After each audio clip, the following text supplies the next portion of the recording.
Salam değerli izleyiciler. Bugünkü videomuzda Pass Special menüsü, yani xüsusi köçürmə əməliyyatları haqqında danışacağıq. Pass Special menüsünün skrinini sağ yuxarı küncdə yerləşdirmişəm ki, həmçinin menüləri vizual olaraq da görə bilək. Pass Special menüsünü aktivləşdirmək üçün biz Pass'ın aşağısındakı oxun üzərində klikləyirik və Pass Special yazısını seçdikdən sonra menünü aktivləşdirə bilərik. Həmçinin klaviaturadan Ctrl, Alt və V düymələrini klikləməklə qısa yolla biz Pass Special menüsünü aktivləşdiririk. Pass Special menüsündə ilk olaraq biz All alt menüsünü görmüş oluruq ki, bu əsasən bizim keçən videolarımızdan da haqqında danışdığımız Ctrl-C və Ctrl-V əməliyyatından ibarətdir ki, bütün köçürmə, yəni tam köçürmə əməliyyatını icra edir. Məsələn, mən xananın üzərinə klikləyib Ctrl-C deyirəm və digər xanada Ctrl-V deməklə xanadakı həm kontenti, həm də formatı tam olaraq köçürmüş oluram. Həmçinin xanada funksiya varsa, eyni də funksiyanı da köçürmüş oluruq. Bu tam köçürmə əməliyyatıdır. İkinci köçürmə növümüz isə formulazdır. Formulaz yəni funksiyaların köçürülməsidir. Biz yekun sütununda olan xanalara daxil olduqda sadə bir funksiya görmüş oluruq ki, maaş sütunu ilə on sütununun toplanmasından ibarət bir funksiya tətbiq olunub.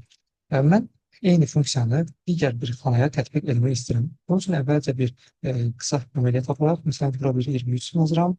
Həmçinin də bura bir 34 yazıram. Onların number formatını dəyişək. Həmin bu xanada olan funksiyanı köçürmək üçün Ctrl-Copy deyib A2 xanasında Ctrl-V desəm, biz funksiyanı köçürmüş oluruq. Həmçinin də xananın formatını da eyni ilə A2 xanasına köçürmüş olduq. Amma istəyirik ki, təkcə funksiyanın özü köçsün, format köçürülməsin. Bunun üçün biz yenidən Ctrl-C deməklə xananı seçdik, köçürmə əməliyyatını başlatdıq və A2 xanasında Ctrl-Alt-V klikləyib Pass Special pəncərəsini açıram və formulazın üzərində klikləyib OK dedikdə gördüyümüz kimi yalnız funksiyanı köçürmüş olduq ki, funksiya istinad edir özündən soldakı iki xananın cəminə. Burada da eyni ilə funksiya istinad eləmişdi özündən soldakı iki xananın cəminə. Yəni biz hər hansı funksiya olan xananı digər bir xanaya köçürmüş olsaq, funksiyanın istinadı nə formadadırsa, eyni istinadları eyni ardıcıllıqla paralel köçürmüş olacaq.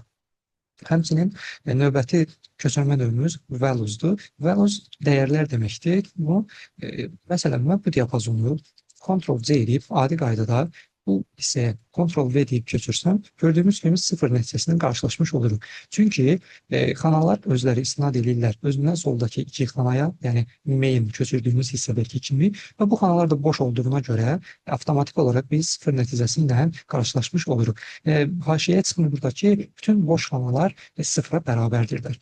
Və biz deyirik ki, biz yalnız nəticəni köçürmək istəyirik, funksiyanı köçürməsin. Çünki adi qaydada köçürmə eləyəndə həm formatı, həm də funksiyanı köçürmüş olur. Bunun üçün diapazonu seçdik, Ctrl-C dedik və köçürməni icra elədiyimiz xananın üzərinə klikləyib Ctrl-Alt-V deyib, bu dəfə values seçməklə və OK deməklə gördüyümüz kimi yalnız nəticəni köçürmüş olduq və içinə də daxil olunduqda heç bir funksiyanın olmadığını görmüş oluruq. Həmçində formatı da köçürmüş olmadı. Yalnız dəyərləri, nəticəni köçürmüş oldu. Buna həmçinin belə deyək, əsasən funksiyanın azad etmə də deyilir.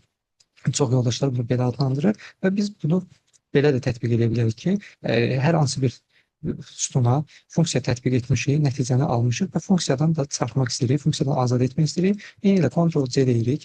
Hər hansı başqa bir xanada klikləmədən Ctrl-Alt-V klikləyib klaviaturadan Pass Special pəncərəsini aktivləşdirib values deyib OK desək, artıq kanallara daxil olanda görürük ki, heç bir funksiya yoxdur, funksiyadan azad edildi.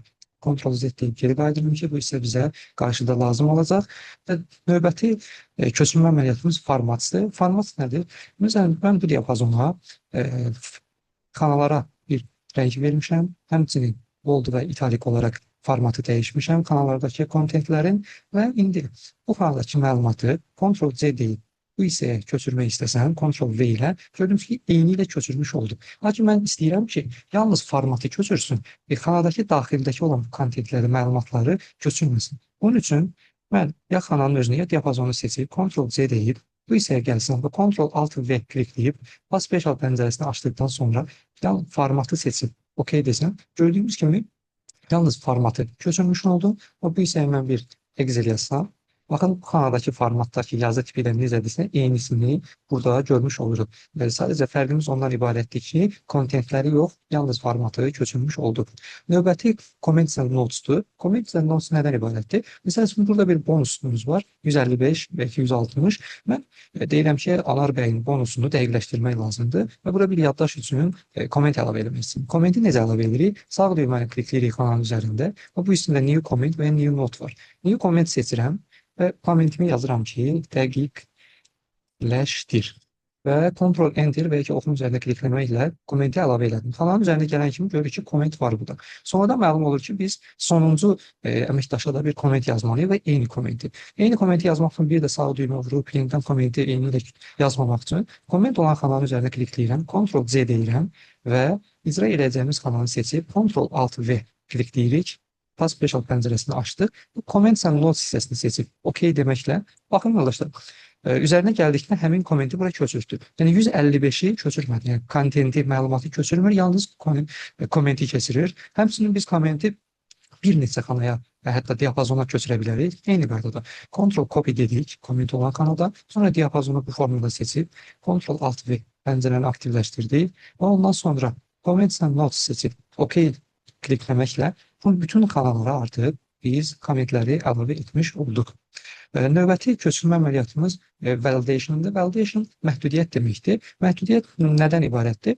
Məsələn, bizim bu sütunda deyilir ki, əməkdaşlara yalnız 100-200 aralığında bonus verilsin və ondan nə aşağı, nə də yuxarı olmasın. Bunun üçün də biz bu diapazona bir məhdudiyyət tətbiq etmək istəyirik ki, bu diapazondakı olan xanalara 100-dən aşağı və ya ki 200-dən yuxarı hər hansı bir məlumat yazmaq olmasın. Bunun üçün mən diapazonu seçirəm.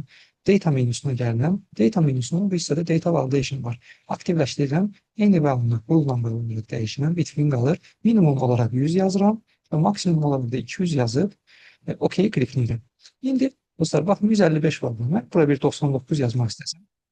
İcazə vermir, deyir ki, bura bir məhdudiyyət tətbiq olunur. Cancel və ya ki 200-dən yuxarı 201 yazmaq istəyirəm. Enter deyirəm. Eyni qaydada bizə buna imkan vermir. İndi növbəti bir sütunumuzda biz eyni məhdudiyyəti tətbiq etməliyik və bir də mən gedib data menüsündən data validation bu müəyyən əməliyyatları təkrar aparmamaq üçün diapazondan hər hansı bir xananı seçirəm və köçürməni icra etmək istədiyimiz hissə buna da ayıraq ki, fərqlənməni görə bilir. Məsələn, mən adi qaydada bura istədiyim rəqəmi yaza bilirəm. Məsələn, 198 yazdım, götürdü. Məsələn, 625 götürdü, 14, 24 götürdü. Yəni istənilən məlumatları yazsaq, bu hissəyə həmin məlumatları götürəcək və heç bir sıxıntı olmayacaq. Amma məhdudiyyəti indi bura tətbiq etmək üçün mən məhdudiyyət olan xanadakı məlumatı seçib Ctrl Copy deyirəm və diapazonları seçib Ctrl Alt V deyib Past Special pəncərəsindən Validation seçib OK deyirəm. Baxın, bayaq istədiyimiz məlumatı daxil edə bilirdiksə, indi yalnız 100-200 aralığı olacaq. Sən 123, 132 yazdım, götürdü. Amma bura 298 yazıram. Baxın, deyir ki, burada bir məhdudiyyətimiz var və ya ki 98 yazıram. Hazır ki, məhdudiyyət var. Lakin 100-200 aralığında istənilən məlumatı daxil etdikdə isə heç bir məhdudiyyət olmadan biz məlumatlarımızı daxil edə bilirik. Bu oldu bizim validation. Növbəti köçürmə əməliyyatı Formulas and Numbers, number format haqqında danışmaq istəyirəm. İlk öncə mən bu diapazona sadə bir number formatting tətbiq edirəm. Məsəl üçün bunu yüzlüklər formatında göstərmək istəyirəm və nümunəmizə davam edək. Bu hissəyə bir məlumat yazıram. 2023 34 OK dedik. Bu xanada olan məlumatı adi qaydada bayaqları biz təkcə formula kimi köçürəndə, məsələn, gəlib bura Ctrl Alt V desək və formula seçsək, gördüyümüz kimi yalnız formulanı köçürülmüş oldu və dəyəri gördük. Amma number formatting, yəni yüzlüklər formasında, kəsir formasında göstərmədi. Bunun üçün artıq biz formulas and number formatdan istifadə etməliyik. Sən seçirik, Ctrl Copy deyirik və gəlirəm bu hissədə Ctrl Alt V deyib Formulas and Number Format, yəni həm funksiyanı, həm də ədəd formatını köçürsün. OK deyirəm və gördüyümüz kimi bu dəfə həm kəsir şəklində, həm də funksiyanı baxın köçürülmüş oldu. Növbəti Values and Number formatdır. Bu nədən ibarətdir? Bayaq ki, biz values haqqında danışanda dedik ki, məsəl üçün Ctrl Copy deyib, biz yalnız nəticəni bura köçürmək istəyiriksə, values seçirik, OK deyirik. Gördüyümüz kimi yalnız nəticəni qaytardı. Amma nəticəni və ədəd formatını köçürmək istəyirsə, bu zaman bunu diapazon kimi göstərək. Ctrl Copy deyirəm və bu hissəyə gəlirəm. Ctrl Alt V pəncərəni aktivləşdirdim. Values and numbers deyirəm. OK deyirəm. Gördüyümüz kimi həm nəticəni köçürtdü, həm də ədəd formatını yüzlüklər formasında göstərmiş oldu. Baxırıq ki, içinə daxil olanda heç bir funksiya yoxdur, yalnız nəticədən ibarətdir. Bu oldu bizim paste special'ın paste hissəsinin köçürmə hissəsi ilə bağlı. Növbəti hissəmiz operation əməliyyat hissəsidir ki, bunu digər şitimizdə nümunələrlə göstərək.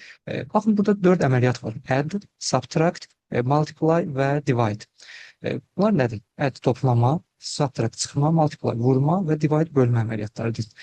Biz hər hansı bir toplama əməliyyatını icra edərkən, məsəl üçün, mən burada yazmalıyam ki, bərabərdir 45, üstünə gələk 15 və enter deməklə nəticəni aldıq və funksiyanı aşağı çəkib bütün sütunlara tətbiq etmiş olduq. Lakin tələb bu formadadır ki, 45 ilə 15-i elə toplayaq ki, ikinci sütunda totalı görək, cəmi görək və növbəti üçüncü bir sütundan istifadə etməyik. Geri qayıdıram. Bunun üçün nə edirik? Məsələn, bu hissəni seçirəm, diapazonu, Ctrl-C deyirəm və gəlirəm bu xanaya, Ctrl-Alt-V deyib, açılan pəncərədən add klikləməklə və indi OK deyəndən sonra görəcəyik ki, 45 ilə 15 toplandı 60 elədi. Bu xanada 60, bu xanada 40, bu xanada 70. Baxın, OK deyirəm və gördüyümüz kimi toplamanı birbaşa ikinci sütunda icra etmiş oldu və əlavə üçüncü və ya ki, digər bir sütuna ehtiyac olmadı. Həmçinin bu formada biz əməliyyatı icra edəndə kanalın arxa bazında heç bir funksiya görmüş olmuyor. Birbaşa nəticə ilə qarşılaşmış oluruq. Çıxma əməliyyatını da icra edirik. Çıxmada necədir? Biz birinci sütundakı məlumatları ikinci sütundan çıxmış olacaq. Yəni burada artıq ana sütunun ikinci sütunudur ki, 45-dən 15-i çıxacaq, 30-dan 10-u çıxacaq və nəticələri göstərmiş olur. Yəni ki, kopyaladığımız hissəni hara yapışdıracaqsa, həmin sütundan birinci sütundakı kopyaladığımız hissədəki məlumatları silmiş olacaq. Məsəl üçün, burada 15 kiçikdir 25-dən. Yəni burada artıq biz mənfi ədədlə qarşılaşmış olacaq. Baxın, Ctrl copy deyirik və bu hissədə Ctrl Alt V deyib, bu dəfə subtract seçirəm və OK deyirəm. Gördüyünüz kimi 45-dən 15 çıxdı, 30 aldıq. 15-dən 25 çıxdı, mənfi 10 cavabını almış olduq. Vurma əməliyyatı da eyni qaydada bu iki ədədi vurub ikinci sütunda nəticəni bizə qaytarmış olacaq. Məsələn, seçirəm, Ctrl-C deyirəm. Ondan sonra bu hissəni seçib və ya ki, birinci kanalı seçib Ctrl Alt V deyib, bu dəfə də multiply seçib OK deyirəm və gördüyümüz kimi yekun nəticəni bizə qaytardı. Bölmə əməliyyatı da çıxmaya oxşardı. Yəni ikinci sütunu birinci sütuna bölmüş olacaq. Yəni seçdiyimiz sütunların ardıcıllığına əsasən bunu deyirəm. Məsələn, 50-ni 5-ə bölüb 10 qaytaracaq, 100-ü 4-ə bölüb 25 qaytaracaq və 5 kiçik olduğu üçün bu hissədə biz kəsr ədədlə qarşılaşmış olacaq. Gəlin baxaq. Seçdim, Ctrl copy deyirəm və bu hissədə Ctrl Alt V deyib. Pass Special pəncərəsini açıb Divided seçirəm və OK deyirəm. Gördüyümüz kimi bölən bu hissə oldu, bölünən isə bu sütun oldu. Nəticəni bizə qaytarmış oldu. Bu bizə kömək edir ki, əlavə sütun açmadan birbaşa sütunlardan birinin üzərində əməliyyatı yekunlaşdıraq. Pass Special pəncərəsində növbəti isə skip blanksdir. Bunu növbəti nümunələrdə baxaq. Belə bir cədvəlimiz var, satış 1 və satış 2. Biz sütunları yəni iki sütunu birləşdirib bir sütun eləmək istəyirik və boş xanalara qarşıdakı ədədləri gətirmək istəyirik. Adi qaydada mən bu hissəni seçib Ctrl copy deyib, burada Ctrl V deyib yapışdırsam, gördüyümüz kimi köhnə əvvəlki nəticələri sildi və yeni nəticələri yazmış oldu. Amma biz belə istəmirik. Biz deyirik ki, yalnız boş xanalara dolu məlumatları gətirsin. Yəni köçürməni elə qaydada eləməliyik ki, 969 bura düşsün, 1842 bura gəlsin və bu formada. Bunun üçün bizə skip blanks əmri kömək etmiş olur. Kanallar diapazonu seçib Ctrl copy deyirəm. Gəlib bu xananın üzərində klikləyib Ctrl Alt V deyib pəncərəni aktivləşdirirəm. Skip blanks seçib OK deməklə gördüyümüz kimi yalnız dolu xanaları köçürtdü, boş xanaları boş buraxılmış oldu. Onun digər bir real nümunə üzərindən baxaq. Məhsullar və qiymətlərdir. Eyni məhsulların yeni qiymətləri gəlib. Yalnız dəyişən qiymətlər burada göstərilib. 4 məhsulun qiyməti dəyişib. Biz elə bir köçürmə əməliyyatını icra etməliyik ki, burada yalnız dəyişən məhsulların qiymətini göstərsin. Yəni məhsul 2-nin, son məhsul 5-in, məhsul 8 və məhsul 11-in qiymətlərində bir dəyişiklik olmalıdır. Bir bu əməliyyatı icra etmək böyük bir zaman itkisidir. Fikirləşsək ki, nümunə cədvəl kiçik olsa da biz real datanın üzərində işləyəndə minlik, 10 minlik sətirlər üzərində işləyirik. Bu zaman həqiqətən də böyük bir zaman itkisi olacaq. Bu formada seçirik, Ctrl-C deyirik və kanalın ilk kanalın üzərində gəlirik, Ctrl-Alt-V deyib. Baxın, mən əməliyyatı icra edəndə siz görəcəksiniz, yalnız sarı rənglə ifadə olunmuş kanalların qarşısındakı qiymətlər ancaq dəyişmiş olacaq. Buradan skip blanks üzərində klikləyib OK deyirəm Gördüyümüz kimi digər bütün məlumatlar olduğu kimi qaldı. Yalnız sarı rəngli xanaların qarşısındakı məlumatlar dəyişmiş oldu. Yəni boşluqları seçmədən yalnız dolu xanaları köçürmüş oldu. Növbəti əməliyyatımız transpoz əməliyyatıdır. Digər nümunəyə baxaq. Belə bir cədvəlimiz var. Cədvəllər sətir boyu göstərilib və biz deyirik ki, bu cədvəl düzgün qurulmayıb, sütun boyu göstərilməli idi məlumatlar. Bunun üçün bir-bir məlumatlarımızı belə kopyalayıb bura gətirib yapışdıraq. Bu uzun bir zaman alacaq. Amma Excel bizə deyir ki, daha rahat əlverişli üsul var. Diapazonu seçirik, məlumatlar diapazonu, Ctrl-Z deyirəm və köçürməni icra eləmək istədiyim xananın üzərinə klikləyib, Ctrl-Alt-V deyib, buradan transpozun üzərinə klikləməklə və OK deməklə gördüyünüz kimi bütün məlumatları biz sətirsal bazında olan məlumatları sütun bazında köçürmüş olduq. Həmçinin eyni qaydada belə bir məlumatımız var. Bunu sətir formatına keçirmək üçün yenə eyni əməliyyatı icra edirik. Ctrl-C deyirik. Məlumatı bura köçürmək istəyiriksə Ctrl-Alt-V deyib transpozun üzərində klikləyib OK desək və təkrar bayaqki formata məlumatları gətirə bilərik. Bu PAS Special menüsü ilə bağlı olan bütün əməliyyatların həmçinin biz paste'in altındakı ikonlardan da görə bilərik. Məsələn, hərəsinin üzərinə gəldikdə values'dur, values and number formatting'dir və ya ki paste'dir, formulasıdır. Bunların hamısından ayrı-ayrılıqda istifadə edə bilərik və qısa yoldan istifadə etməklə, yəni Ctrl Alt-V deməklə, pəncərəni aktivləşdirməklə də biz bu əmrlərdən rahat şəkildə istifadə edə bilərik. Videonu bəyənməyi və kanala abunə olmağı unutmayın. Növbəti videolarda görüşənədək.